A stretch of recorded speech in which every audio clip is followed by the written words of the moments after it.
What really happened with your host, Mike Rivero. The history the government hopes you never learn. Here is your host, Michael Rivero. And welcome to our show today. It is Tuesday, December 1st, 2020. We are live, and for a while we weren't sure that was going to be because we lost our internet this morning, and we only just got it back a few minutes ago.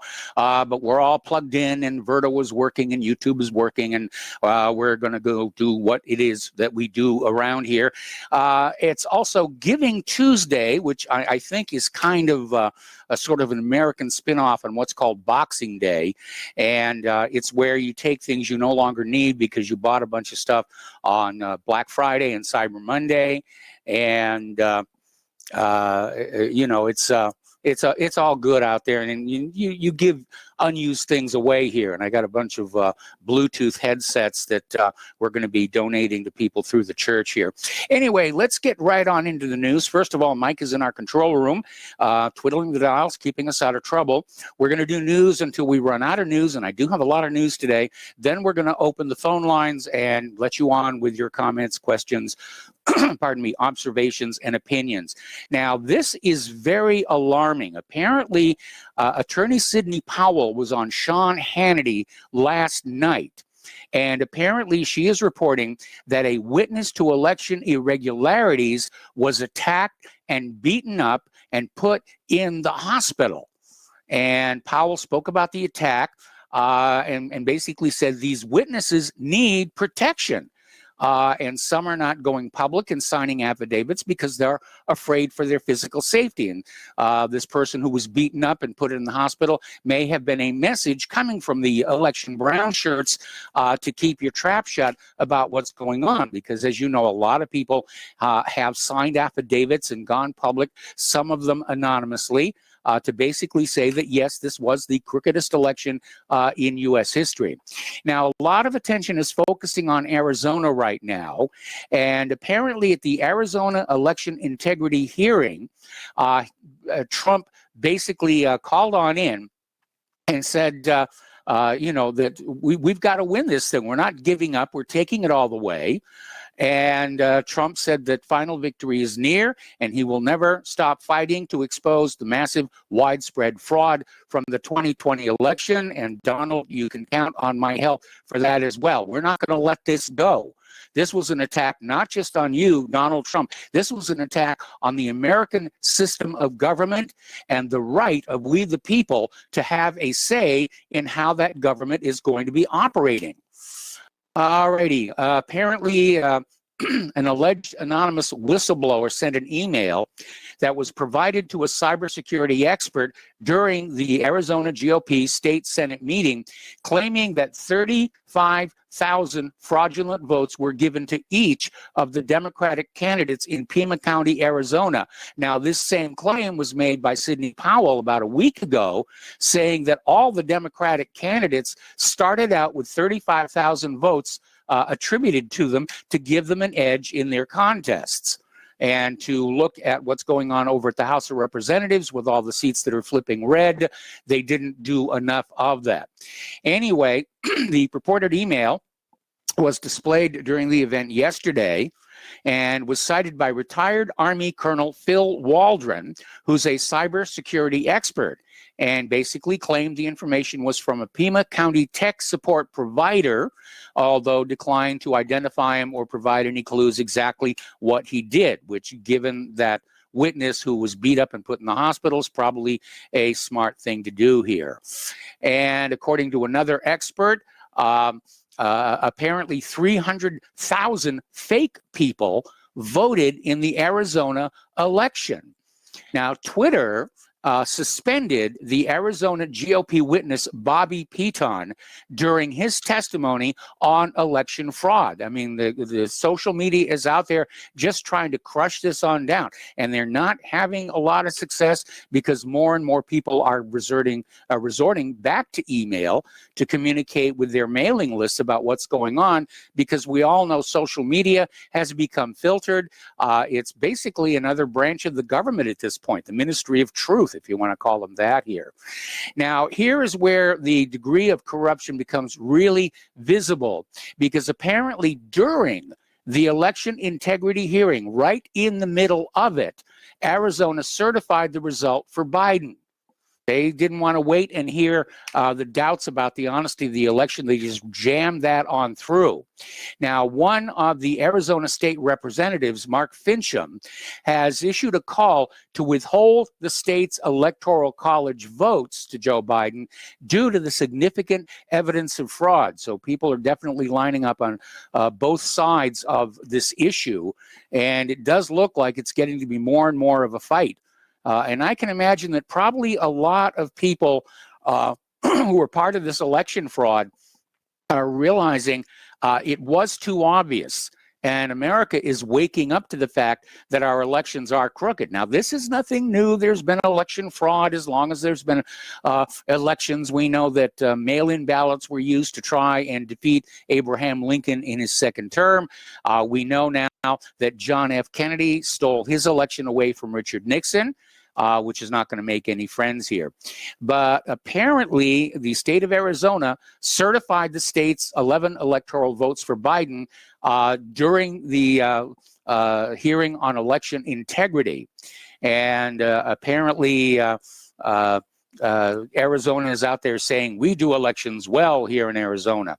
The fact is, the election fraud was taking place in virtually every single state of the union in order to keep the races looking like they were close. So the election fraud taking place in the swing states didn't stand out, except, of course, it is standing out, and everybody knows what happened. Now, during that Arizona hearing, there was an individual, Dr. Shiva, who basically came out with some interesting statistics. And apparently one study has shown that 236,000 illegal immigrants voted. Now, they're not supposed to vote. They're not citizens. They're not naturalized. They're not supposed to vote, and yet they did. And apparently also in Arizona, 200,000 disallowed felons voted. In Arizona, convicted felons lose their right to vote, but they voted in huge, huge numbers. Now, apparently, some of the numbers that are coming out of the election are kind of strange. 130% for Biden and a negative 30% for Trump. And of course, that's impossible. Nobody can have more than 100%. It's impossible to have a negative percent. Somebody somewhere made a mistake and it showed up in those final numbers here. Okay, now what it looks like happened is that Trump votes were shaved off by about 30% and given to the Biden totals. This, of course, is an equal rights violation as well. Okay, now Twitter, as long as they've got their little banning hammer out there, they apparently went after this mathematician and expert witness at the election integrity hearings. This is Bobby Piton. Piton, we mentioned him before. He's been suspended from Twitter. Now, Bobby is a mathematician who's been investigating the results of the election, and he spoke at the election integrity hearing. And basically said that Piton said he would have never certified the results and would rather resign than have done so. So people, you know, even with the fear of being put in the hospital, people are still speaking out. Okay, over in Wisconsin, there's another Trump lawsuit. They're going to file it. They filed it this morning, in fact, claiming the absentee voting process was abused in the state and affected approximately 220,000 ballots.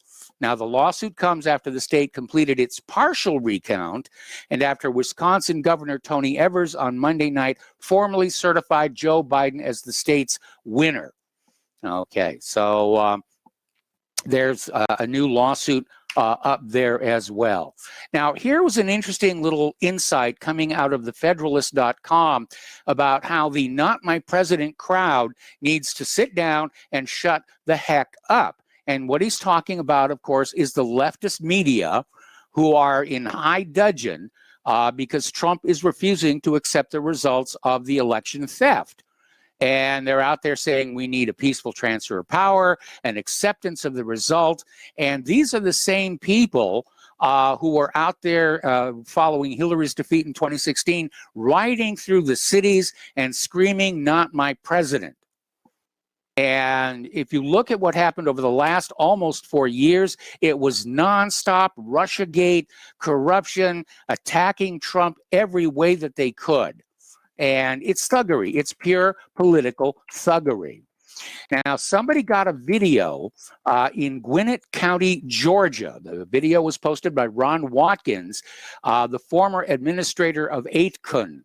And in this video, it shows a man who's been identified as a representative from Dominion Voting Systems taking data off a central server via a USB drive and then putting the USB drive in his pocket and leaving. Oh. Anyway, over in Georgia, Secretary of State Brad Raffensperger is all of a sudden concerned about illegal out-of-state votes. And it certainly sounds good, but I think that's the whole point, because Raffensperger's been under a great deal of criticism. There have been calls for his resignation over the handling of the election. And so to me, the read is he's trying to pretend to be concerned about election fraud, but of course he's not going to find anything. And he'll say, well, we looked and we didn't find anything. And Georgia goes to Joe Biden. And what is becoming obvious to everybody is that Georgia's attorney and Secretary of State Raffensperger are defending Dominion voting systems instead of protecting the voters in their state. And that is really what is coming through with all of this. It's very easy to see whose side they're on. They're on the side of the election fraud. They're on the side of Dominion voting systems. And they're out there saying nobody can look at Dominion voting systems. It's all trade secrets. What is a trade secret about counting holes in a punch card? That's what I want to know. It's not like it's a, formula for a nuclear weapon or something.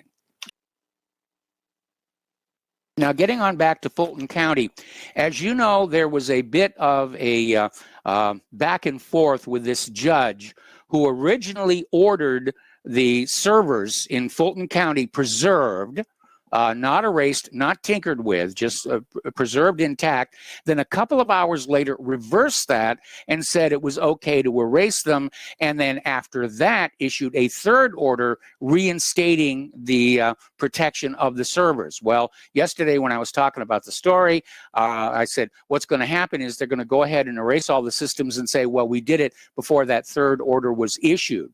But apparently one of the Dominion voting system servers has actually disappeared from a recount center in Fulton County. And they went down to the Fulton Center, said there was a software glitch. They had to replace the software. And according to Sidney Powell on Lou Dobbs tonight, said they simply removed the server and nobody knows where that server is now. Apparently, GOP Representative Loudermilk is out there saying that an IT technician and county employee wiped the election data from all the servers in Fulton County. And they're saying that the recount is delayed, also because the Dominion Voting Systems mobile server crashed on Sunday evening. So they're basically just trying to cover up their tracks here. And what's going to happen in Georgia is their governor is simply going to declare by imperial edict that Biden won the election. They can't prove he did. They can't have a recount. They're just going to say, this is the way it is, get used to it, which I don't intend to here. So apparently, again, because of the Dominion voting systems being nudge, nudge, wink, wink, faulty, they're saying the recount has to be delayed. A former FBI special agent found 17,514 voters in Georgia with out-of-state forwarded mail addresses. Remember a while back, the Democrats were saying, get into Georgia and register to vote, then vote for the Democratic senators in the runoff in January, then you can leave. And apparently some of these Democrats are actually doing that. All right, another one. This is up in Pennsylvania. votes moved to Joe Biden in Pennsylvania on election night were labeled as accidentally awarded to the Libertarian Party. And they simply took those votes away from the Libertarian Party and gave them to Biden. Apparently, some of the votes for Kanye West disappeared from his tally and showed up in Biden's column as well here. Now, the Pennsylvania legislature is not going to sit still for this. Republican state lawmakers have introduced a resolution to dispute the results of the 2020 election. And it's nice of them that they're doing that and making the symbolic gesture. Unfortunately, the governor is probably going to veto that bill. But great that they're at least trying and continuing to call attention to the fact this was a crooked election like you would not believe. Okay, there's a video that we link to whatreallyhappened.com. It's called the Michigan Montage, and it's apparently a group of these TCF Center elections observers testifying on the massive Democrat vote fraud. And apparently several of these observers witnessed carloads of ballots arriving at the center in the middle of the night on November 4th, marked for Joe Biden. And I think what happened here is that they were prepared, the Democrats were prepared to steal the election, but they didn't steal it enough because they didn't anticipate the landslide that Trump was going to bring in here. So they hit the panic button. They brought in these boxes of ballots where people could see it. They did these huge data dump spikes that are being noticed by data analysts and just made it obvious to everybody what was going on. Now, out in California, there's an expert saying that 1.7 million votes for Joe Biden are suspect, and that in point of fact, California may have flipped red in this last election. And there's always a payoff when you do a favor for the rich and powerful. Now, the gatekeepers on the internet, like Snopes and the other worthless fact checkers, are claiming this is a fraud. But Smartmatic chairman Peter Neffinger is a member of the Biden transition team, and it says so on Biden's own website. So that is his payoff here. Getting on to non-election politics, apparently Joe Biden is picking Tony Blinken to replace Mike Pompeo. Again, his cabinet is loading up with warmongers and Obama holdovers. And so it's like the last 4 years have been for nothing. Another article, this one out of the original antiwar.com, saying that some liberals and arms control experts are cheering for the fact that war profiteers are going to be in Biden's cabinet. And, you know, the dynamic is already underway where, you know, we were reporting yesterday that Biden is going to send the troop levels in Iraq and Afghanistan back up to 10,000. We're going to be looking at least 4 years of war to bankrupt the nation, not to mention kill and cripple thousands and thousands of our young people. And that is a really scary situation. And I have advice to parents out there whose children are approaching military age, because at some point they're gonna have to bring back the draft. There's no way they can do that, that kind of war without it here. Make sure your children are really good typists and really good with a computer, and they will never see the front lines. That's my advice to you here. As we reported yesterday, Jen Psaki is going to be the White House spokesperson for Joe Biden. And she's known for a lot of misstatements and gaffes when she was in previous positions here. Apparently, you know, they're concerned that they're not going to get as much information from her as they did from Kayleigh McEnany. Okay. Oh, my goodness. It's a commercial break already. We've got to take a break, and we'll be back with more news and politics after these few words. Welcome back to our show here, and a friendly reminder that Republic Broadcasting Network is in the middle of a perpetual fundraiser. Now, folks, take a look at what's going on here right now. We are in a fight. We've had war declared on us by social media, by corporate media. Soon it's going to be the Biden administration. And we're basically looking at the future of freedom of speech, the future of the right for the American people to have their votes counted accurately in order to maintain control over the government. And we need your help. As much as you can. Now, this is Giving Tuesday, so this might be a time for you to give just a little bit to Republic Broadcasting.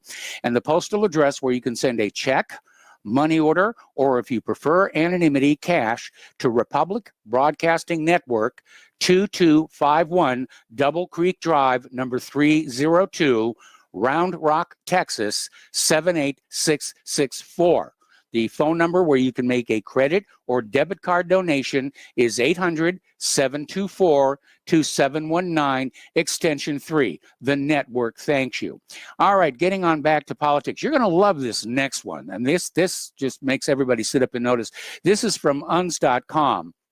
And apparently, the Seattle chapter of the Democratic Socialists of America voted today on a new resolution that demands state and federal bodies take money away from white workers and give it to blacks as reparations. That's what they're pushing right now. And of course, that's a very socialist thing to do.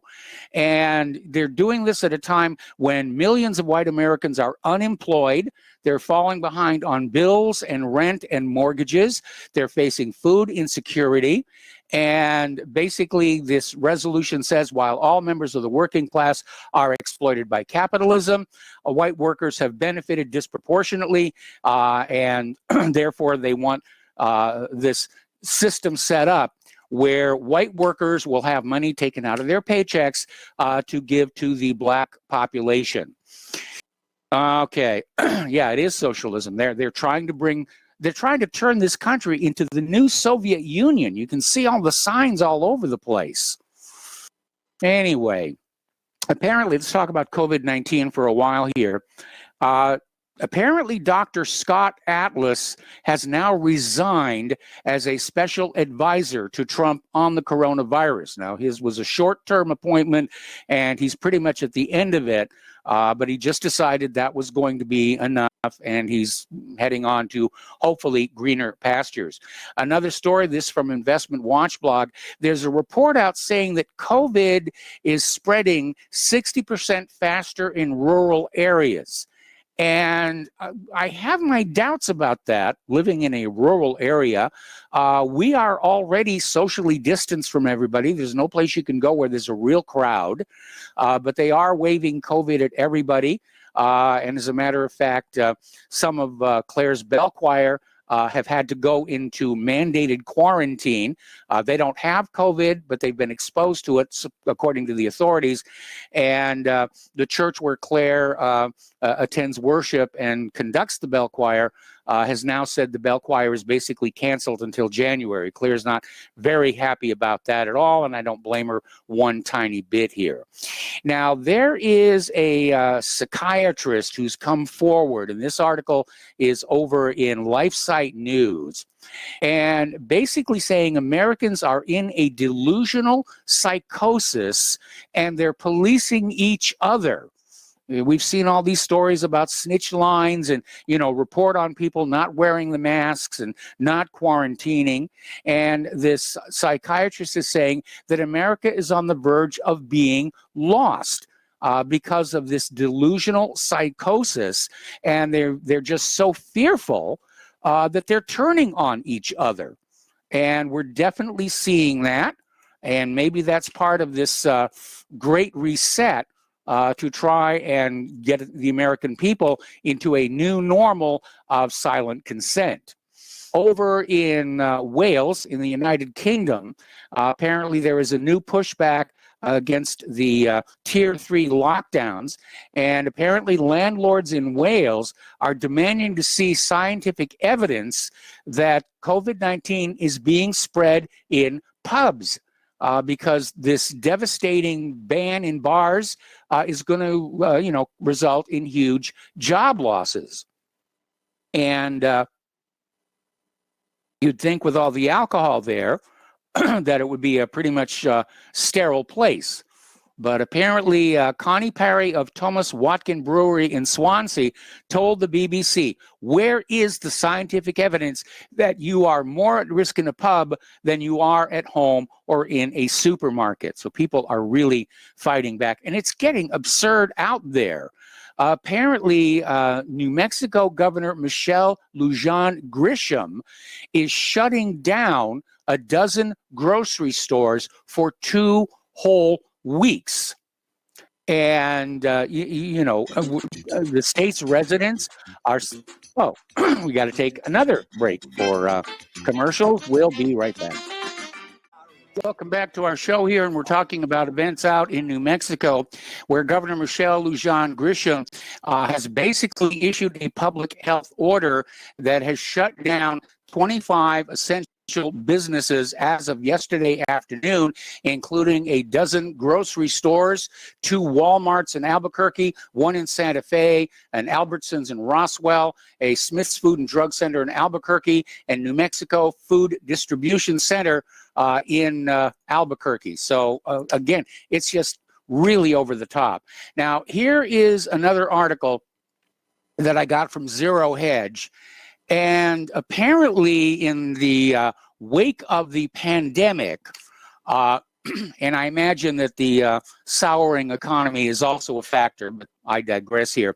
According to this article, research is showing that the United States will experience 500,000 fewer births in 2021 as couples choose not to have children because of the coronavirus fallout. Now, as I said before, there's also the economic issues about how much it costs to have a child and care for a child, and that may be a factor as well. But anyway, the Brookings Institute published their findings last week in the Wall Street Journal, and basically said there will be a drop of between 300,000 and 500,000 births in the U.S. next year, compared with a drop of just 44,000 last year. So that's something else that's going on. And of course, this is going to make all the population control people happy as all get out, people having fewer babies here. All right, out in California, Governor Newsom is warning of dramatic, arguably drastic new restrictions. And he's basically saying these drastic steps are going to be taken because apparently there have been another 15,000 new cases of COVID reported today. Now, the issue here is that cases represent anybody who got a positive test. They don't have to have symptoms, and a lot of people who test positive for COVID-19 never develop any symptoms. And the claim is they're asymptomatic, and they're trying to gloss over the fact that a lot of these tests being used have known issues with false positives. And we know that whoever is behind this whole COVID-19 scamdemic wants the numbers to be inflated. And just like we saw our election get rigged, we're probably seeing the COVID numbers getting rigged. So that's what's going on out there in California. Now, yesterday, Trump instructed the Food and Drug Administration to act quickly and grant emergency authorization to Moderna for its COVID-19 vaccine so the first doses can be dished out this month before his term ends. And I wish him a lot of luck. My concern would be that this fast-tracked vaccine where they cut all the corners, if it backfires like the swine flu vaccine in 1976, Trump is going to get the blame for all the deaths. So I think probably had I been sitting in that Oval Office, I would not have been quite so precipitous in trying to get that out there. All right, now here is an interesting little story for all you anti-vaxxers out there. And again, it's coming from Investment Watch blog. Now, because people were staying away from their doctors and hospitals out of fear of the COVID-19 virus, and concerned about the lockdown, infant vaccinations, that long list of vaccines that you're told to give to your toddler, dropped by 30%. Now, what's really interesting is at the same time, sudden infant death syndrome has also fallen by 30%. Now, you think about that one for a while. Now, we know sudden infant death syndrome is still unexplained. Usually, in fact, far too often, the parents are accused of, abusing their child, leading to its death. And there have been people, parents sent to prison for, this accusation, the vaccines were perfectly safe. You had to abuse your child. And there have been doctors who've come on out saying that the symptoms shown by these supposedly abused, shaken babies are identical to those of an adverse vaccine reaction. Now, the issue of the schools is still up and down. Schools open, schools closed. Here in Indiana, the schools reopened yesterday. We'll see how long that's going to last here.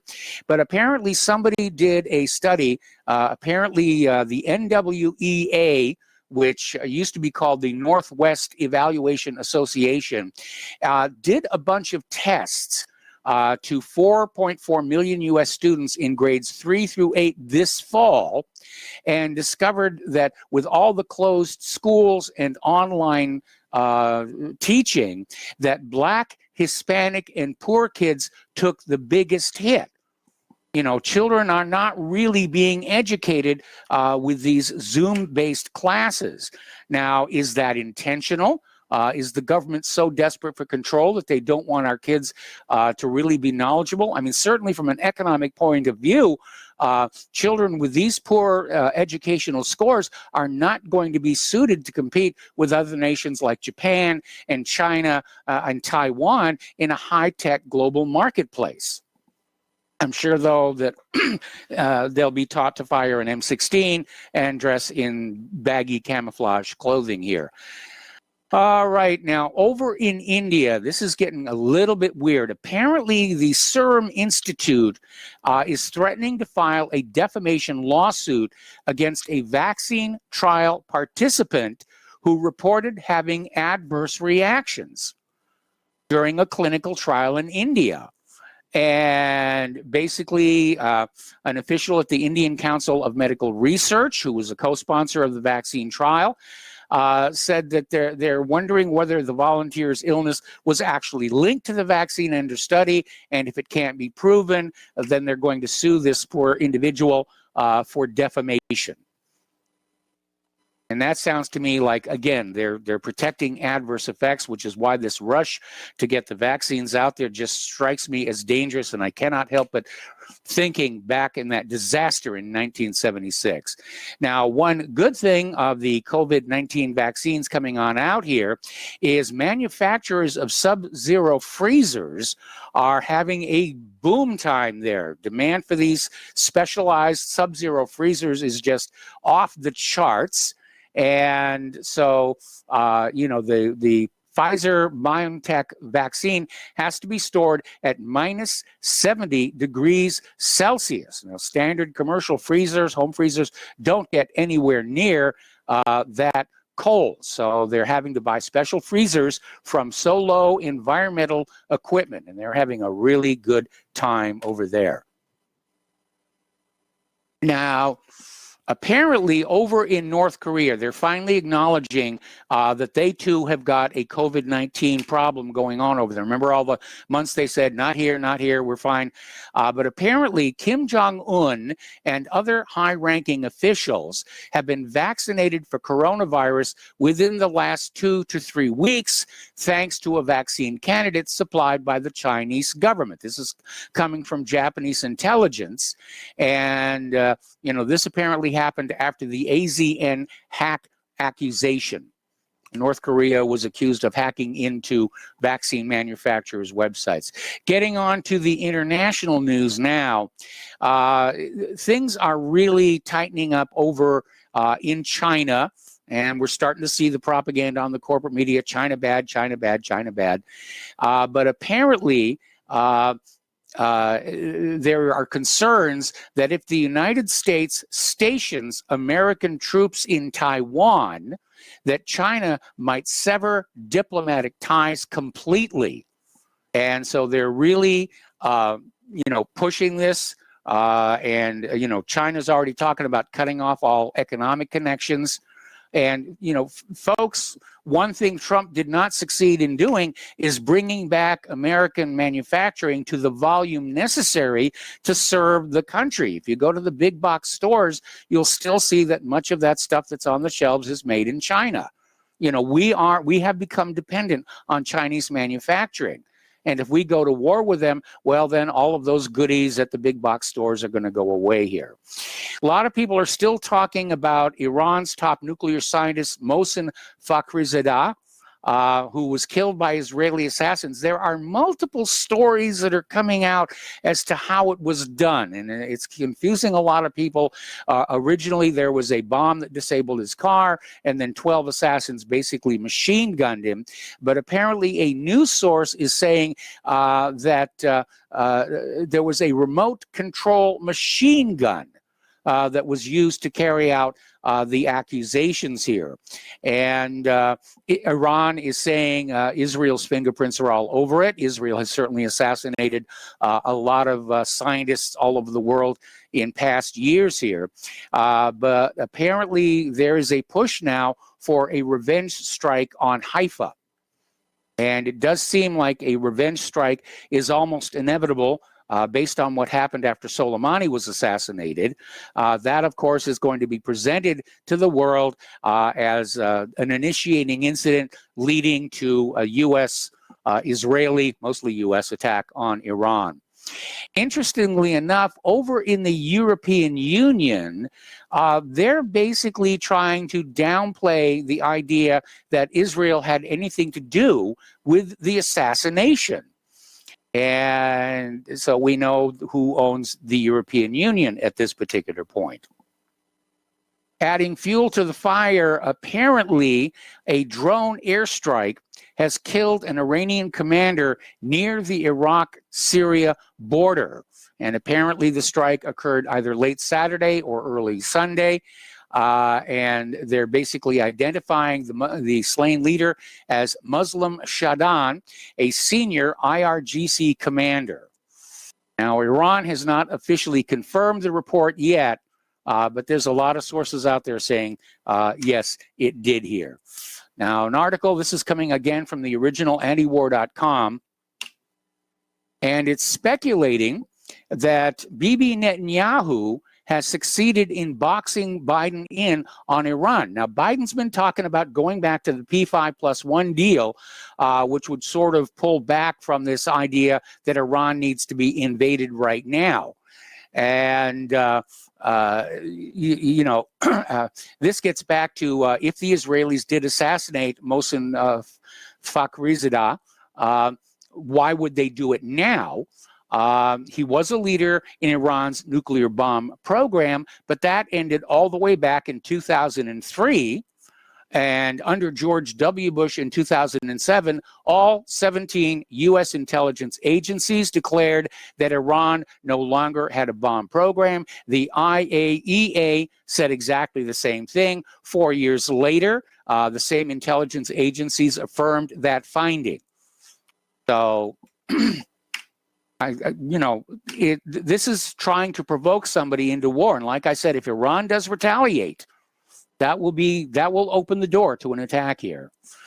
Now, Iran has apparently contacted Abu Dhabi Crown Prince Mohammed bin Zayed over the weekend, saying that if the United States attacks Iran, Iran will hit the United Arab Emirates. Now, the UAE is a major U.S. asset in the region. One of our fleets is docked there, I believe. And apparently, Fakhrizadeh's killing has now been claimed off the record by Israeli intelligence sources to the New York Times. So basically, everybody knows who did it. Over in Iraq, major protests in Nasiriyah after a crackdown on protesters as the death toll rises. They're literally killing protesters, and the protesters are complaining that they are being killed right under the government's nose, and officials are refusing to hold anybody accountable. And I certainly hope that's not coming to the United States, but it very well might.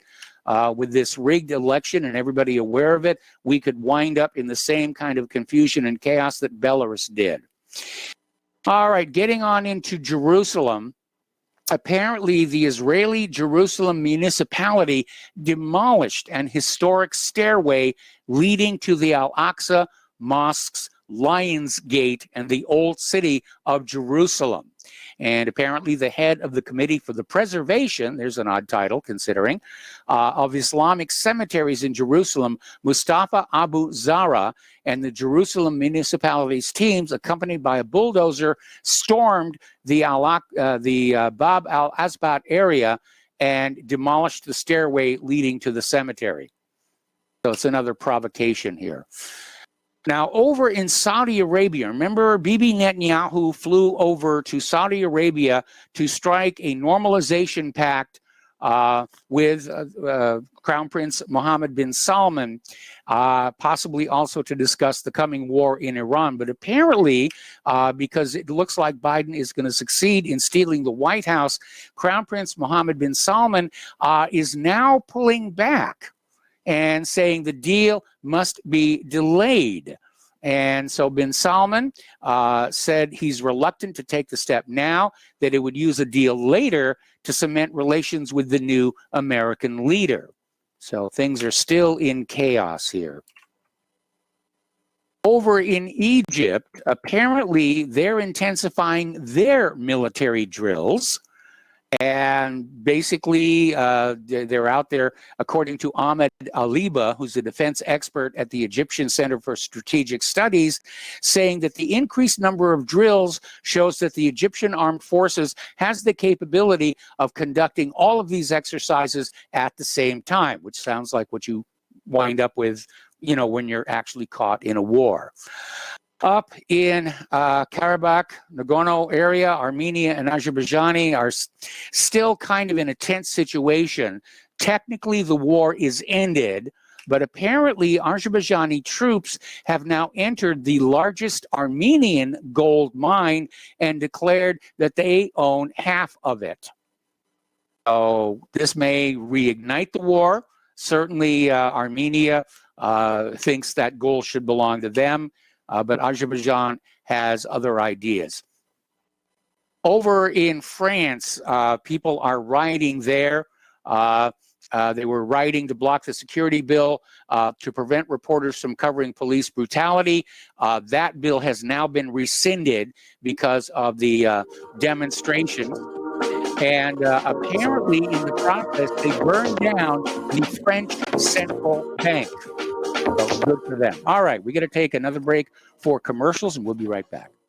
And getting back to the international news, for the last couple of weeks now, there's been a big stink down in Australia because of the behavior of Australian Special Forces troops in Afghanistan, basically, war crimes perpetrated by the troops. And apparently they've already fired 13 servicemen in connection to this. It's all come out in what's called the Brereton Report.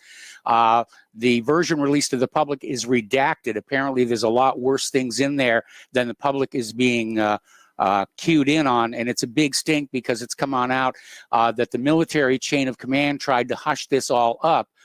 Rather than actually deal with the problem here.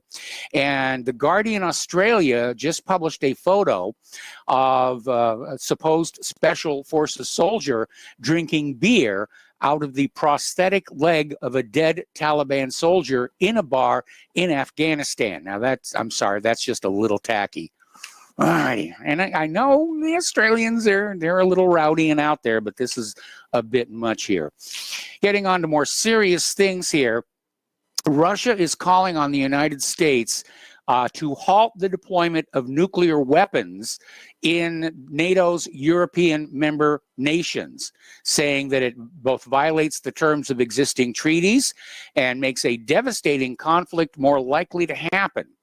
Now, Deputy Foreign Minister Sergei Ryabkov told a meeting on, just yesterday, Moscow hopes the United States will stop sharing nuclear weapons with its allies and stop deploying nuclear weapons in countries that do not possess such weapons. It is obviously destabilizing and new risks will appear. And it is a violation of Articles 1 and 2 of the Non-Proliferation Treaty. But we already know the United States has walked away from the Non-Proliferation Treaty because under that treaty, the United States is obligated to help Iran develop peaceful uses of nuclear technology like power plants. And let's be honest, if you're over there, laying the foundations and running the piping and the wiring, you're going to be assured there isn't a secret bomb factory in the basement like Israel has at Dimona. But the United States did not live up to that obligation, and by using threat of military force to coerce Iran into surrendering its rights under the Non-Proliferation Treaty, that puts the United States once again in the wrong. All right, in Nigeria, the United Nations is denouncing this terrorist attack over last weekend, saying it's the most violent direct assault on civilians this year. And apparently Islamist militant faction Boko Haram attacked these farmers working their fields. They were riding motorcycles and simply, mowed these people down. And the death toll is 110 civilians here. All righty. Let's talk about, all right, we're going to go ahead and open the phone lines and start letting people call on in. Area code 512-248-8252, and we will be back with hour number 2. Welcome back to our show, hour number 2, and the phone lines are open. Area code 512-248-8252, and we've got our first caller, Kelly in Austin. Hello, Kelly. Welcome to the show. What's on your mind today? Hi, Mike. 2 things. Did you get that vote analysis I sent to you yesterday? I'm sorry, what analysis? The analysis of the voting anomalies I sent. I mentioned yesterday. Oh, yeah, I got that. I got that. I'm getting a lot of those from a lot of people right now. You need to read it. Yeah. Okay. There can be no peaceful resolution of this election with the left. No. There can be no rapprochement, no reconciliation, nothing. This is leading to violence, and that's going to be the only resolution here. If we roll over and play dead, this country will die. This country, sweetheart, will die. The only way to resolve this now is to go face to face with these SOBs. And I'm sorry, people are going to have to die doing this stuff. Yeah. It's that simple. It's just that simple. I don't know how else to put it. I refuse to accept this. I know there are millions of others like me who just refuse to accept this. And I will not roll over and accept Joe Biden as president. I will not accept my country becoming a banana republic just because the left wants power. And I'm curious how many other people and the other callers might feel the same. I know you said before that you don't want to see violence. Mike, right now, violence is the only answer if he gets away with this. I'm afraid that, if Trump does win at the Supreme Court and it's thrown into the House of Representatives and he's elected to a second term, there's still going to be violence. At this point, I don't see any way out of this that won't have, one half of the country seriously angry with the other half of the country. Well, there will be violence one way or the other, and perhaps good can come of this. Perhaps we can split this country up into smaller, more manageable republics, and let the liberals have whatever they want in the country, California, the West Coast, and let the more conservative areas of the country break off and become our own countries. But we can't tolerate this, Mike. No, we shouldn't tolerate this at all. No. And so I'm calling on my fellow conservatives to stand up and do something about this, damn it. Don't take it lying down. Don't drop your drawers, bend over, spread your cheeks. Fight. It's unconscionable. I've said enough. Oh, let me back out before I say something else I might regret. Well, okay. What else is on your mind? Thanks for taking it. Well, one of the, if you can call that paper up quickly, there are 2 figures you need to look at, and you can see the theft in those 2 figures right there, and they're graphs, one from Michigan, another one from Wisconsin. Yes. of I remember votes that over now. time. Yep. Okay, and you see the two trends. There's the Trump curve, which is red, the Biden curve, which is blue. Yes. And Biden tracks below Trump in both states up until the same point. Yep. And then you see this massive jump in votes for Biden in both Michigan and Wisconsin. And then you notice that beyond that, the curves flatten out, and that's because the algorithm took over. And it started reporting votes for Biden and Trump at a constant ratio. Yes. To make That's sure been it pointed didn't out get by out of several control. people. Yep. Yeah, it's a constant ratio. 50.05 Biden, 49.95 Trump, and it's the same. Yes. That's not natural. That's No, it isn't. contrived. Anyway, I'm having finished reading the paper. I'm going to dig into the latter part of the paper tonight. But I mean, I read that yesterday. I read what I read yesterday, about half of it, and it made my blood boil. It just made my blood boil.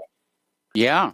I mean, you know, everybody can see what happened. I mean, even 30% of Democrats are admitting the election was rigged.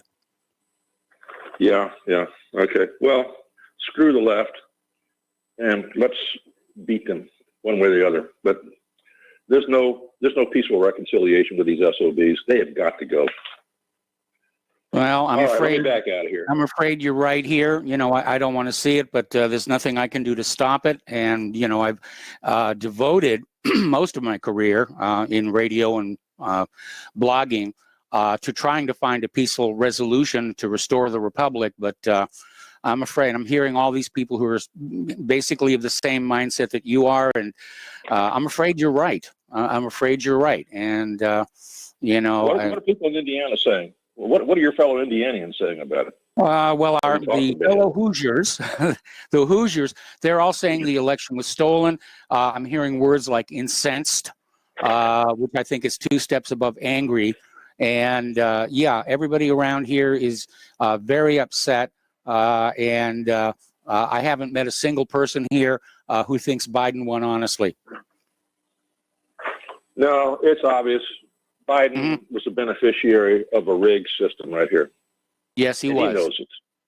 Yeah. That's why he didn't have to go out and get outside of his basement. He knew he knew it was rigged in his favor. Remember when he was out there saying, "I don't need you to win the election"? He knew. Yeah, a red flag went off with me when I heard that, and I thought, well, okay, he knows something. He's been told something by the people who are on his campaign, and he knows they're trying to rig this in his favor, and that's exactly what they did. Okay, let me go, Mike. I want to hear what other people have to say. All right. Thanks for taking my call. You got it. Thank you very much here. And the phone lines are open now, area code 512-248-8252. And we're going to start talking a little bit about the economic news here. And this is rather interesting. Remember the CARES Act? This was signed into law on March 27th. And basically, it was $454 billion of that stimulus money was to be distributed by the Treasury to the Federal Reserve to be used for emergency lending programs to save businesses and jobs. But apparently, 75% of that $454 billion never went to the Federal Reserve.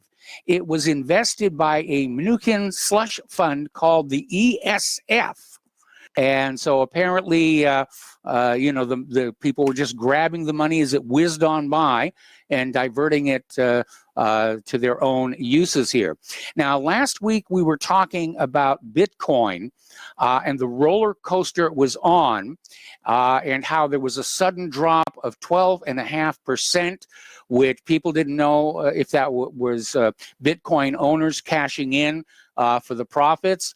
Or if somebody was trying to rig it down, but apparently it hit a new all-time high, and they're saying it could very easily go through the $20,000 per coin mark. And boy, I wish I'd saved my Bitcoins here. Anyway, apparently the IMF is now refusing to help Ukraine, and their economic situation is getting more and more desperate. They're going through a great crisis, and they were hoping to mitigate the effects by receiving emergency financial aid from the International Monetary Fund. but apparently the IMF is refusing, and that's putting Kiev into the danger of financial collapse. So now they're looking for other ways to end this fiscal year after facing a huge debt in their budget. And I imagine that probably they're going to turn to Russia. And we will have forced yet another country into the Russian sphere of influence with our economic chicanery here. Now, Neera Tanden is Joe Biden's pick to lead the Office of Budget and Management.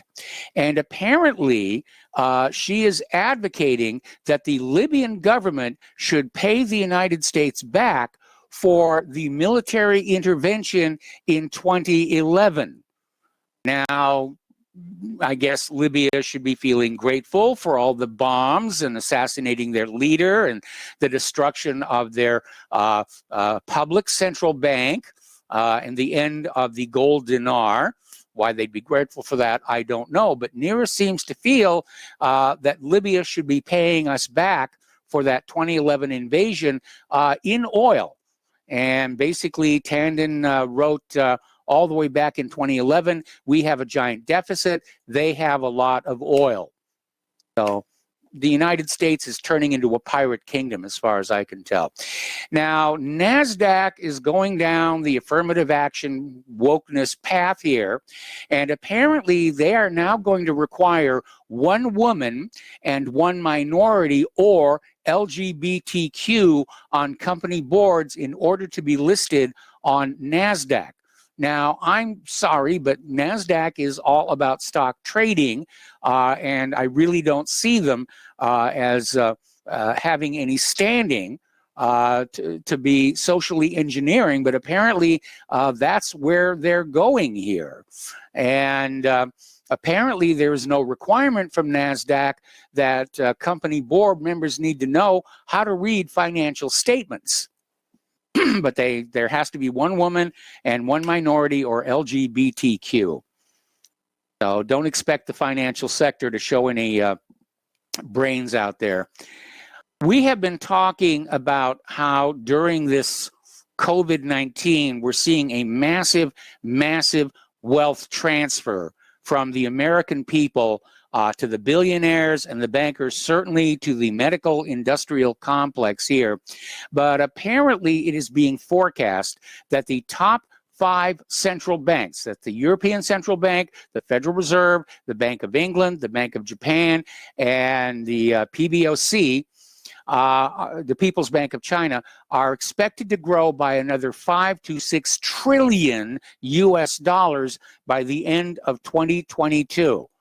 So the money is leaving your pocket, and where it's going is to these bankers and billionaires.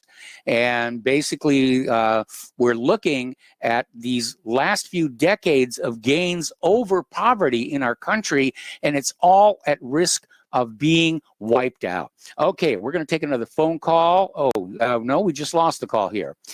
Debenhams is having, it's over in Great Britain, and apparently they're opening tomorrow for a Wild Wednesday fire sale of all its remaining inventory.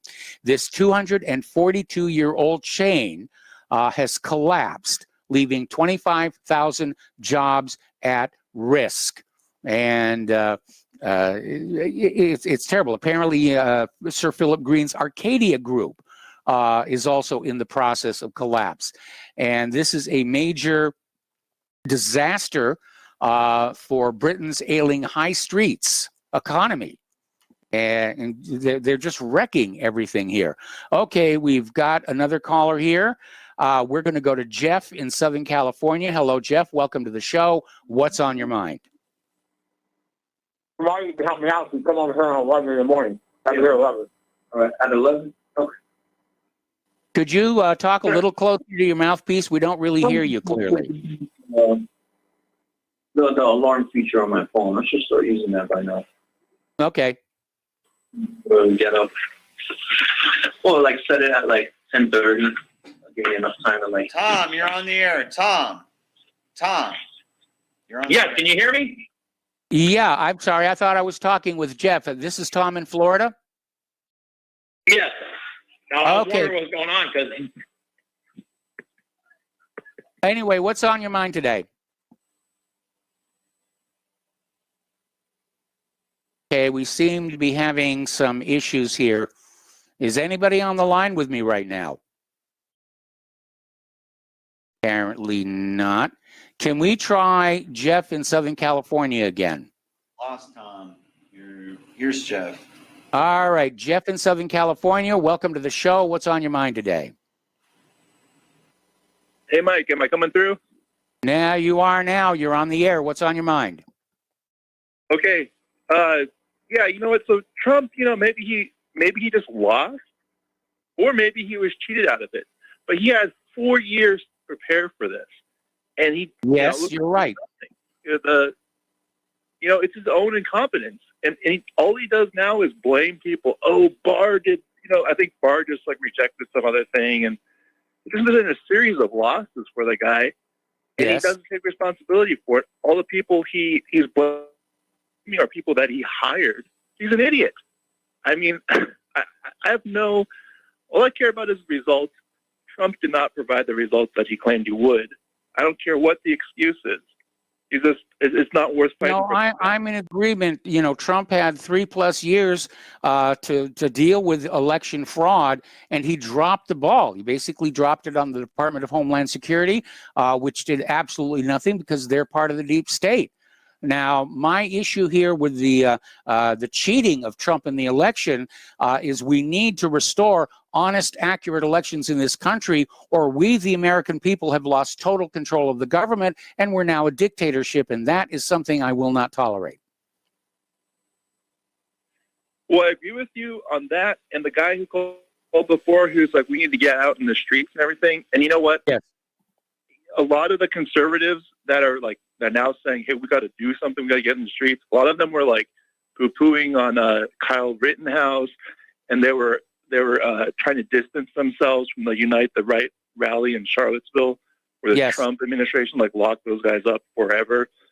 And they were saying they wouldn't even look at who was that guy who was driving the Dodge Challenger in the. I'm blanking. Yeah, I'm blanking on the name here, and there's something wrong with your phone connection. You keep fading out. Oh, is this any better? That's much better. Okay. Anyways, God, I wish I could remember the guy's name because the guy's in jail for 400 years, and it's so ridiculous. The guy the people brandishing weapons at the guy.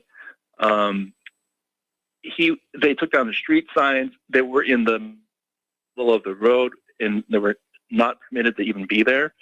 Yes. And so the guy just panicked and he gassed it. It wasn't malicious. He even told his mother and some friends, hey, I'm going to meet you at the restaurant later. He had no plans to try to kill anybody.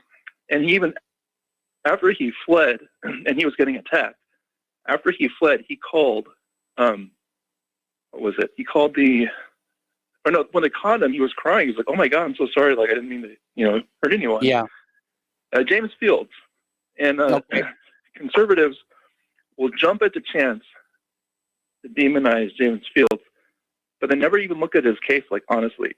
But they're too scared to be called, racist or just, Well, you also need to look at, conservatives were being misled about the case by the corporate media, which, for years now, has been portraying all white people as racist attackers and all black people as poor, helpless victims. And it's absolutely not what's going on out there in the streets.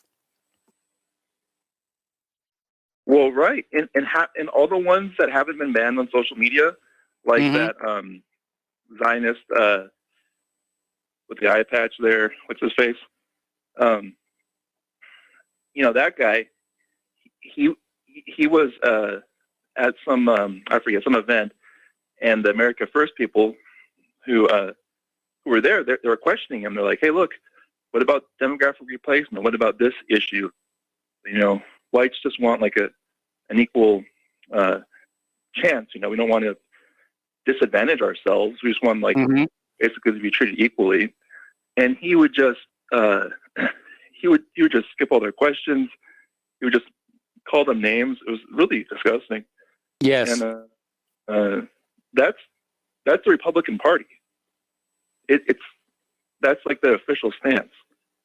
Well, I think because of what just happened in the election, I think it's going to mobilize conservatives in the Republican Party, and they're going to realize that it's going to be a fight, a knockdown, drag-out fight to try and get some kind of balance in our political system, because from this point on, if Biden does steal the White House, which is looking likely, we could see this nation turn into a one-party nation, again, like the former Soviet Union, and the Republican Party will be tossed in the trash bin of history. And you're either a liberal Democrat or you're definitely considered, below normal, so forth and so on. Anyway, Jeff, got to let you go. Got to take a break for commercials. Back with more phone calls after these two telephones, and we're going to take a call from Joe in Tennessee. Hello, Joe. Welcome to the show. What's on your mind today? Hey, Mike. How you doing? Doing fine. Yeah, I've always defended Trump. People call him stupid and idiot because he's not. Obviously, he's not. I mean, he's brilliant. He's basically a genius in many different aspects of life, politics. I mean, money, financial, family, all that, celebrity. Basically, all positions of power, he's been, the top person. But I have to agree with the previous caller that if he didn't take countermeasures for this voter cheating, I mean, then he deserves to lose. I mean, nobody really. It's kind of like if you leave your house unlocked or your car unlocked in a bad neighborhood, you didn't really deserve to get robbed. You just didn't help yourself very much, I mean, no, nobody deserves to get robbed, But the point is that I still have a hard time believing that countermeasures weren't taken. And we'll see. I mean, I just, it really bothers me, though, Barr today saying there's no evidence that would change the election. I mean, that first of all, that's very slippery because he's still saying that to change the elections means he's admitting that there was voter fraud, but just not enough of it, Yeah, well, that's a common piece of propaganda. Every time there's an election in doubt, yes, there was a little bit, it's a limited hangout. Yes, there was a little bit of fraud, but it wouldn't change the outcome. And of course, that's complete and utter nonsense because, for all the fraud that has been discovered, we don't know that all of it has been discovered. And therefore, Barr's statement is logically unsupportable. Yeah, it's kind of like I'm saying, well, there's been a couple murders, but they're not really that many, so let's just not even bother looking at them. I mean, it's ridiculous. He's shameful. He's an absolute disgrace. And Rudy Giuliani said something interesting today. He said we need another organization to protect the people than the Department of Justice, and he's right. It's something that we've been saying all along. I mean, they're just a cover-up team for the deep state and the establishment. They're as corrupt as the CIA, and they work hand in glove with the CIA. So it's they really all need to be rounded up, arrested, and sent to Gitmo, and probably shot after a fair trial before a military tribunal. Okay. I've been thinking about the three events in my life now that have just awoken me to like the fact that our reality isn't really what it is, and that's the JFK assassination, 9/11, and now what happened here with this election. I mean, if they get away with this thieving, everything's just a joke. I mean, really is just all the stuff about democracy and everything is just an absolute joke. And I got to tell you, there's a big election across the border here from Tennessee and Georgia for two Republican senators. And if they don't get off their hind end and start fighting for Trump down there in Georgia, I hope every populist Republican and Trump-supporting Republican in Georgia just sits on their hands for this. So I wouldn't go vote for them. If they're not going to stand up for Trump and demand, Georgia was absolutely thoroughly corrupt, that election, and the governor, Secretary of State are doing nothing. I don't see Perdue or Loeffner out there making speeches about how this is a charade. So why should, they're going to lose. Trust me, they're going to lose the election, and then we're going to have Chuck Schumer with Biden and Mitch McConnell, all the Republicans that aren't doing anything because they really hate Trump and they really hate populism. They want to go back to the establishment Republican Party that was always in the minority, that didn't have like working class people in it, that not populist Republican. They hate us. They want immigration to give to their rich friends on Wall Street and in the industry. You know, for a while there, with Trump was a breath of fresh air. He did what you have to do for in this country to cause change, and that is he hijacked one of the parties. Well, they got together with the Democrats and they did a number on him. And it's time. I'm not, like I said, I don't know if I'll ever vote for another Republican. I know that's not very pragmatic, and yeah, the Supreme Court and all these other issues. But I mean, if they're just going to do kind of underhanded, things against people that I really like and support, then why should I, we need a new party, basically. And so in other words, you people down there in Georgia, you better get fighting for Trump, or you're not going to be senators. I'll guarantee you. And the other thing is, why bother voting in an election that's crooked? I mean, they're going to probably just cheat it anyway. I'm going to make a prediction.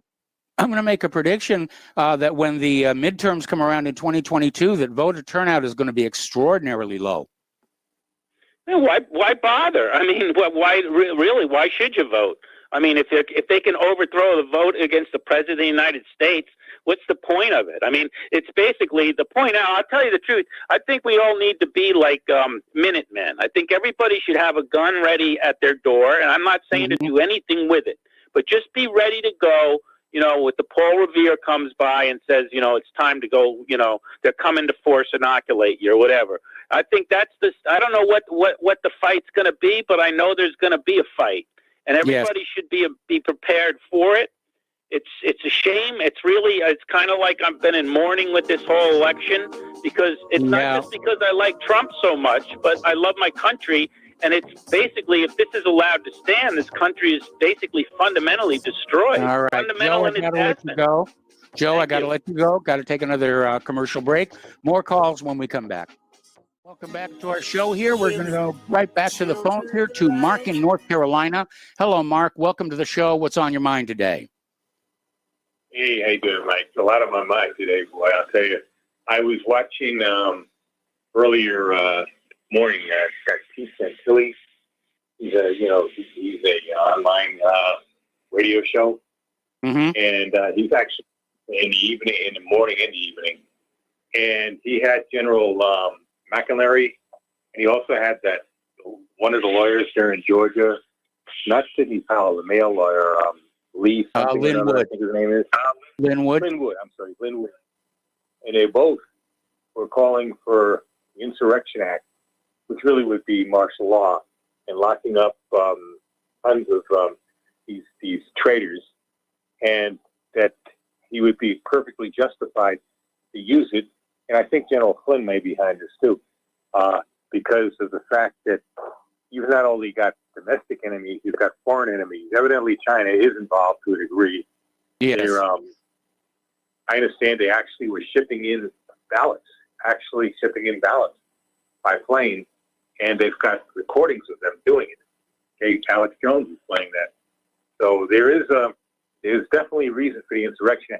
And the thing is, first of all, is Trump both smart enough and does he have good guts enough to do it? Okay, he's made some really bad decisions. We see now with Barr is a prime example. Now Barr is not. You say he can't find any evidence of election fraud. If he can't find any evidence of election fraud, I don't think the man was ever, I don't know where he went to liar school anyway. That's where he went. He went to liar school. He didn't go to law school. Okay? Obviously, like I keep telling people about the FBI, I have more faith in the investigative powers of mall cops than of the FBI. Yes. So this is the type of people he's put in. He put Gray in there. He replaced Comey with somebody just as bad, if not worse. Yes. Christopher Wray. I mean, he keeps messing up one after the other.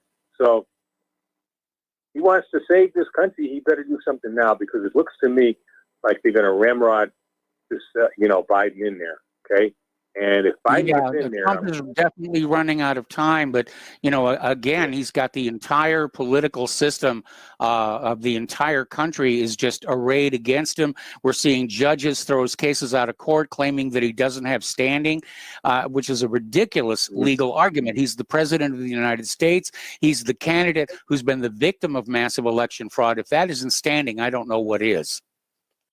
well, he's got about 2 or 3 possibilities now.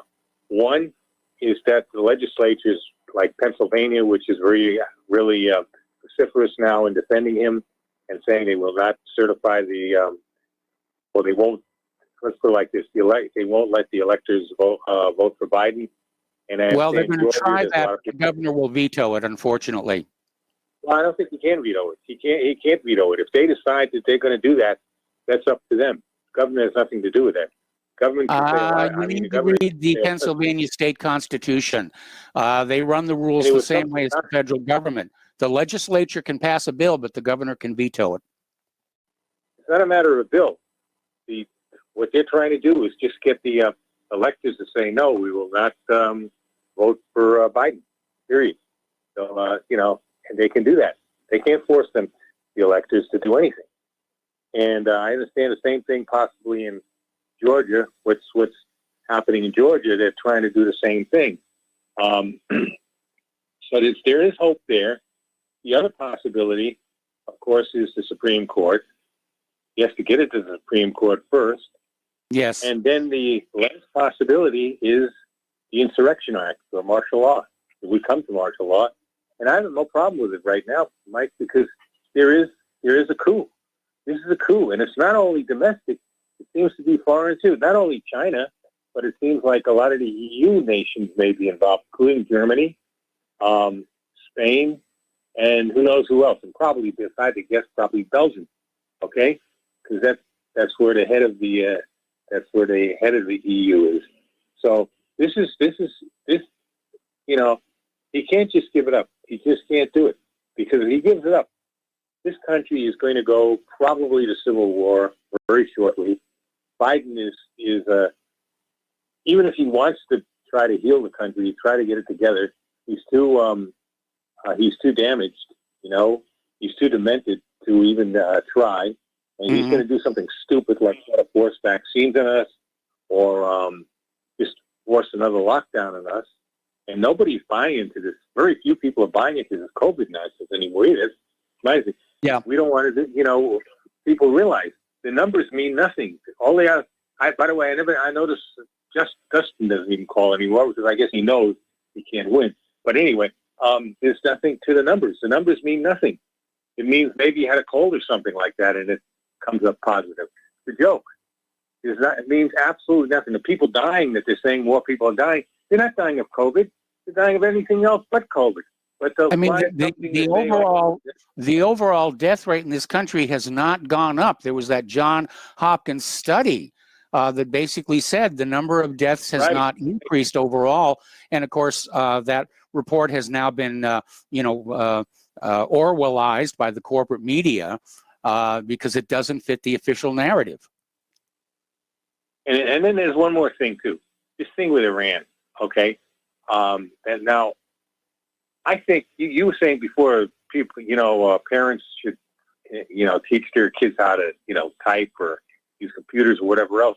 But that's not the point. The military will use you what they need you for. If they need you for combat, they'll use you for combat. They don't care, even if, But the thing is this: what parents should do is convince their kids do not go into the military. Whatever you do not go into the military. At least not now. And in the military, they should be ready for an insurrection if possible, and make it clear they will not fight for Israel. They're not there to go to war with Iran for Israel. The other thing is, as far as Russia goes, I told you the other day, I think Putin should give Iran a few nuclear, I don't know, 5, 10 nukes with the means of delivery, so that Israel gets the message. You may have a couple of hundred nukes, whatever you got, but all it takes is 1 or 2, and you're done. You're done. Yes. You're going to be taken off the face of this earth. If you want to go start a war with Iran, you do it on your own. And we should definitely not be involved. We should get out of the Middle East completely. And I don't know why Trump doesn't Doesn't he see what a backstabber Netanyahu is anyway? Doesn't he see that now? He should just turn around and say, tell Netanyahu where to go. Take a hike. And Biden is so senile that he'll probably do whatever Netanyahu wants also. So, that's the problem. This man is a problem for us. The Israel is a problem for this country. Okay? Yes, it is.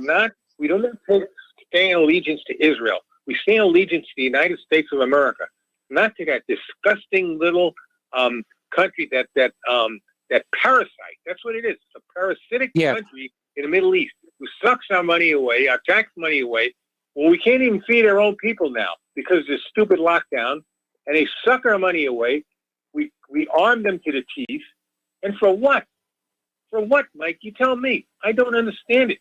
No, there's no strategic purpose to it all. I mean, there are nations in the Middle East who would be much better partners for the United States, but Israel has succeeded in putting a lock on our government, and for all we know, Israel had a hand in this defeat, this cheating of Donald Trump of the election. Anyway, Mark, I need to let you go. The phone lines are loaded up, and we're getting close to the end of the show here. So thank you for the phone call, and we're going to switch over to Tom in Florida. Hello, Tom. Welcome back. What's on your mind today? Yeah, good day, Michael. I hope nobody ever calls me for taking too much time. But listen, Mike, and you had some great calls. Joe and Kelly, they were right on the money. A lot of things they said, but I got to let them in on a little information. But yeah, Mike, let's get to the real deal here. Jesse Smollett case. Jesse Smollett. When that case broke, I knew this election was going to be fixed because when they allowed Jesse Smollett to get away with the murder he did, the nonsense he got away with, and he had this illegal and got away with. You never heard the case about Miley Tibbetts getting murdered in Iowa and found in a cornfield, stabbed to death. You never heard even these Fox News, these Fox creeps, and these Fox News Network. They talked about it for a couple of days. That was it. I knew back when Jesse Smollett was getting off the hook that this election was going to be fixed. I should have said some more on your show about it, but I knew they were going to rig this election back 8-9 months ago when COVID first started, Mike. There's always been a hoax. Let's get to the Hong Kong flu. But, let's get back to another thing. Donald Trump lost this election, and your last caller, Mark, he was talking about Tulsi Gabbard. Well, why did Donald Trump, Mike, allow a libertarian like this Joe Jorgensen to run on the ballot? If that Jorgensen's not on the ballot, Trump wins all the states he lost. Why did they put Tulsi Gabbard to run as an independent, some Democrat like that? Why did the Republicans pay some kind of Democrat who was breaking away from the party to run against Biden, Bernie? Because, Donald Trump lost this election because of Joe Jorgensen, whatever the heck that name is. Well, I disagree with you. Okay? I disagree with you. I think the election was stolen, period, end of discussion. Well, I agree with you on that, Michael, but yes. But I'm just saying Jorgensen was running as a libertarian, and that did take siphon votes away from Trump. Now, here's what I want to talk about, Kelly. Your call from Texas. Kelly is a good call. But I got to tell Kelly, what you got to do, Kelly? You got to take your little older as an older man, and you got to go out to these college campuses like I did with a bullhorn, and you got to start telling them and hand out papers, the flyers, how these kids are being manipulated, and how there's an article that Teddy Roosevelt wrote years ago. It was called Race, Riots, and Immigration. Race, Riots, and Immigration. Teddy Roosevelt, and I handed out a bunch of these papers. This guy gave it to me, and I made copies of them. I was handing them all these college kids, and look what happened here in Florida. Trump won by almost 400,000 votes. How is he losing Pennsylvania? How is he losing Wisconsin, Arizona? What are these people on? What are these people smoking? What are these people on? Especially these white people knowing that Biden's going to bring in millions of more illegal aliens, and these white women and white men are going to vote for Biden. That should be the number one issue. No other issue matters except immigration right now. How this country's changing demographically. How we are just totally being annihilated. Okay, all your callers are calling. You know what? Some of your calls aren't even calling in anymore, Mike. What happened? Yeah, I know. They're waiting for Biden to take over. They're waiting for Biden to take over. That's why, because they were shrills the whole time. I defended Trump from day one, but I tell you right now, I was lit down by Trump about immigration with the sanctuary cities, like you and me have been saying for years. This is crazy that Trump did not force the hand with these mayors, these governors, and these illegal criminals, commissioners that they had on these commissions. They're not even illegal citizens.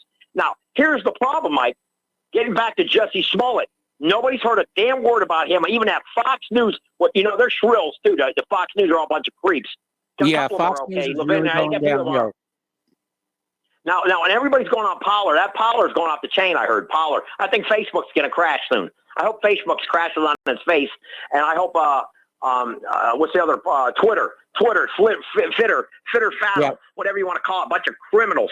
These people, these white trash criminals, and that Zuckerberg looks like an alien. He looks like I thought Rick Scott would look alien looking. This guy really looks like an alien. That Zuckerberg, that's creep. But you know, Mike, let's get back to what's going on here with to Kelly, if you really want to straighten this country, you got to get these young people to really open up their eyes that they live in the greatest country. And these kids, they don't care about our history. They don't give a damn nothing. All they care about is what's made in China and how they can get their new PlayStation and all that other stuff.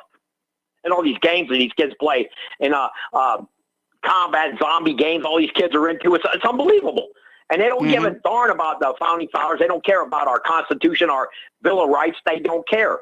They are being brainwashed. Jeb Bush. This thing, that guy, he was running, in the media when he was running in 2016, everybody said he might be the president, another Bush. This guy's the biggest creature there ever was, Mike. That guy was a creep from day one. Matter of fact, I've seen him. I know exactly where he lives here in South Florida. He's a real creep. I can tell you that Jeb Bush, that is a skull and bones creep. And, you know, and he hates his country so much, why doesn't he go down there and live with his wife down there in Mexico or somewhere? Because this guy, he don't even want to speak English in his own household. That was in the Herald reported. This guy's a creep, Mike.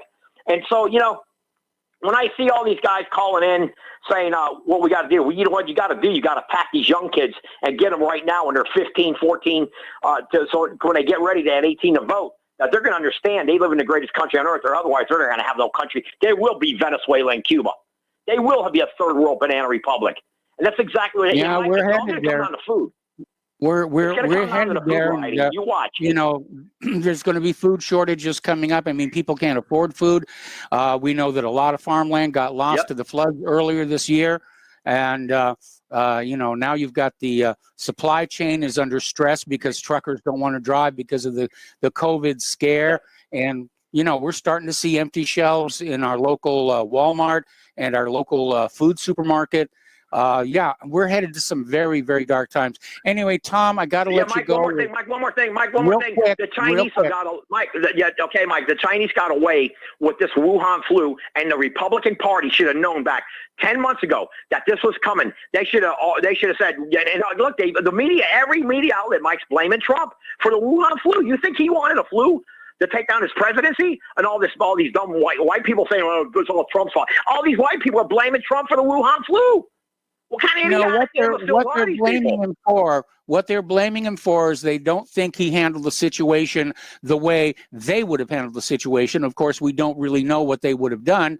But again, you know, for the last 3+ years, the entire corporate media, whatever Trump does, it's not good enough. And, you know, I actually feel sorry for the guy. On the other hand, he did want the job, and, you know, he got it. Anyway, Tom, got to let you go. Thank you. All right, and we're going to switch over to Tom in Utah. And, Tom, I may have to take you through the next commercial break. What's on your mind?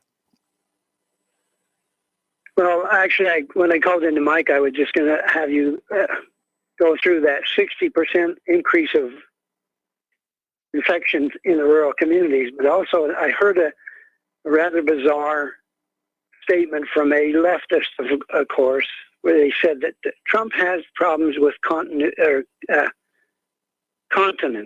incontinence. Have you heard anything to that? Cheap shot. No, I haven't heard anything about that. But I mean, if you look at how Biden managed to fracture his ankle just playing with a dog, I mean, it sort of tells you just how fragile he really is. Well, if Trump has incontinence, that means he's not full of crap, right? You may have a point there. Anyway, yeah, I want you to comment on that 60% increase of spread rate in rural communities. What does that teach us? The claim. That's the claim, but it doesn't pass the smell test, in my opinion. You know, because we're sort of naturally socially distanced here. Anyway, I got to let you go. We got to take a break for commercials. Got more phone calls. I don't think I'm going to get to them all, but we're going to do our best after these few words. And welcome back to our show. Last segment of our program today. We're going to go to the phones to Al in Canada. Hello, Al. Welcome to the show. What's on your mind? Al in Canada. Are you there? There you are. Hi, Mike. There you are. I All right, know. you're on the air. You're on the air. I would like to point out something very basic and fundamental that most people don't even think about. Intel inside really means Israel inside. Yes. Doesn't it? Yes. Right from the ground up. So it's been, 57 years since Kennedy was shot. Yeah. A couple of 3-4 years before that, Eisenhower warned the American public. And 60 years later, and people are starting to just wake up now. Come on. No. It has been a suppression since even before that. Yes. The United States is already gone, Mike. Canada's gone. Yeah, It's, I mean, the nation that I knew or thought I knew when I was young doesn't exist anymore. No, it doesn't. And did it ever? You know, like some people watch a movie and they think it's real. Like John Wayne is some big goddamn hero, for crying out loud. He was actually very Guy short. was an actor. He was actually very short. I mean, they actually would build the sets of the western towns smaller with lower door jams, so he would look tall coming through them. No, I've seen John Wayne standing beside other people, and he's not that short. I mean, this isn't Joe Rogan and Owen Benjamin here.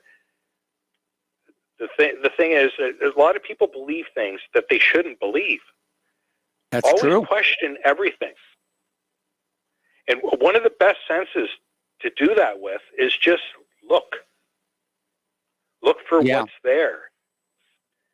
Actually, what you should do is look for what should be there and isn't. Look for what should be there and isn't. That's how you find a lie. Yeah. All right, Al, I need to Intel inside, Mike. It's Israel Yeah, inside. I know all about ever since the Celeron. All right, we're going to switch over and grab one more call before the end of the show. Peter in Los Angeles. Hello, Peter. Welcome to the show. What's on your mind? Hey, Mike. Al had it right on the button though about Israel. But the thing that struck me about was McInerney, and that General McInerney in his phone call where he talks about the special operations guys. I think we discussed this when it happened, or raiding the place in Frankfurt, and he said there might have been casualties. And to his knowledge, he said there were casualties. And this is, it's extraordinary when you have American military actually exchanging fire with the intelligence community if this happens. Yeah, that definitely is there. All right, Peter, I am really sorry to cut you off, and my apologies to those callers waiting on hold that we couldn't get to. Please call back tomorrow. Stay tuned for John Stadmiller. I'm sure he's got lots of interesting things to share with you.